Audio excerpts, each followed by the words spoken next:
Today I want to talk with you and address the concept of why we have to maintain the belief that our healing is our responsibility. You see, it's very frequent that I'll come across someone who is in pain and they're struggling and they're dealing with absolute chaos from either their own choices or the choices of their significant other. But they eventually come to this fork in the road where they have the chance to believe a lie that says our healing is someone else's responsibility. That couldn't be further from the truth. This is a bit of a significant adjustment. It's a bit of a controversial thought for some people. It's just something that can be difficult to grab a hold of.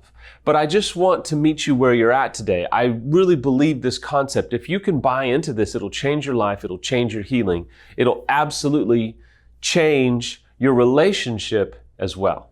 Something that I learned, and it was very direct, the way that I learned it from one of my mentors was, he said to me square in the face, because I was complaining, I was whining about how everybody had left Samantha and I. When my infidelity came out, people that I had known for 10, 15 years just disintegrated. People that Samantha had known for decades left, just disappeared. And there was this sense of entitlement that was like, wait a minute. You should be helping us heal. Like, hold on. We've spent all these years together, decades together. You've helped baptize my kids. You've been at the birth of my children, and now you're going to leave us. Like, you, out of friendship and love, should be helping us heal. And I was having dinner one day with my mentor, kind of in this moment of whining and self-pity, and he said, look, it's no one's job to help you heal. You have to heal yourself. It's your job to heal yourself. You brought this upon yourself, Samuel. You created this. You have to commit to managing your own healing. It's nobody else's job to help you heal, per se. It's nobody else's job to heal yourself. Now, there are people that you can pursue and even pay and get around that are going to help you heal out of the goodness of their heart or out of providing a service. But at the end of the day, look, you have to heal yourself. For the unfaithful, you can be pretty direct. It's pretty understandable. You can be pretty hard-hitting in that, hey, you did this, you've got to heal yourself. For the betrayed spouse, it becomes a little bit more muddy. The lines become a little bit more blurry because you didn't ask for this. You didn't want this. You don't deserve this. This was something that was done to you, and you are, in fact, the victim. However, as much as that is true, it is equally true that you have to take ownership of your own healing. It's nobody else's job to heal you. Now, before you get too upset, yes, the unfaithful spouse should absolutely be doing whatever it takes to help you heal, but they cannot do it for you. They're not even supposed to do it for you. You have to heal yourself. It is nobody else's job to heal you. Sure, the unfaithful should be helping you heal. And if they're not, that's a great cause for concern. It's a red flag. It's absolutely alarming. But staying with the concept that I really want to help you with today, you have to take ownership of your own healing, because if you don't, you will find yourself falling into pitfall after pitfall after pitfall. You'll find yourself getting frustrated and angry and hurt and prolonging the process to try and heal because you have, and this is going to hurt, you have bought into a lie that says that someone else should heal you. When we look to other people to heal us, there's a few things that will happen. Number one, we'll become resentful because we look at them like, wait a minute, you're supposed to be healing me. You should be doing X and Y and Z. And then we start to get really upset with them because they're not doing enough. And we're hurting. We're sitting here kind of bleeding emotionally and mentally and psychologically, and yet we are looking to them to fix us. And there's a complete paradigm shift when we go, wait a minute. I don't need you to fix me. I'm going to fix myself. I'm going to do the work that I need to heal. And so I don't need to constantly be looking at you picking you apart for all the things that you're not doing, when you know what? Wait a minute. I can empower myself and I can heal myself and I can do my own work. Because when we look to someone else to heal us, we actually become their servant. We become a servant to their actions, to what they're doing or not doing, what they're saying or not saying, whether or not they're doing work. We become at some level a servant to them, and you don't want to do that. You want to be able to take your own side. You want to do your own work. You want to be your own biggest fan, your own best coach, your own best cheerleader, and do your own work to manage your own healing.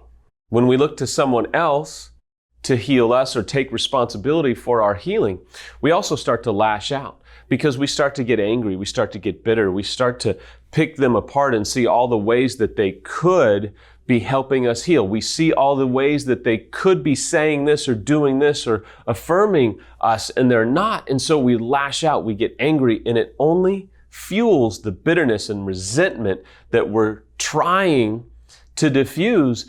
But it's just a byproduct of our human nature. We start to get critical, and then we just get stuck in this pattern of criticism and bitterness. And before you know it, we are so angry and so mad, and we become so far away from the healing that we so desperately want. When we fall prey to looking for someone else to do what only we can do for ourselves, we get stuck there and we start to regress. We fall into blame. We fall into self-pity, and we go backwards, not forwards. I don't want to see you get stuck in that pattern. I hope that you're not, but you may be. As long as you continue to look for someone else to do what only we can do for ourselves, we'll constantly remain stuck in a pattern of victimization, and we allow ourselves to remain a victim. And that's what I did. Samantha did it for a small period of time, maybe a month, and then broke free of it. I did it for a couple of months initially, and then eventually when my mentor had this conversation, it completely changed my paradigm. It took me to the woodshed. I think I pouted for a good day, maybe two, and then I had to realize he was right, and I had to get up and start doing my own work.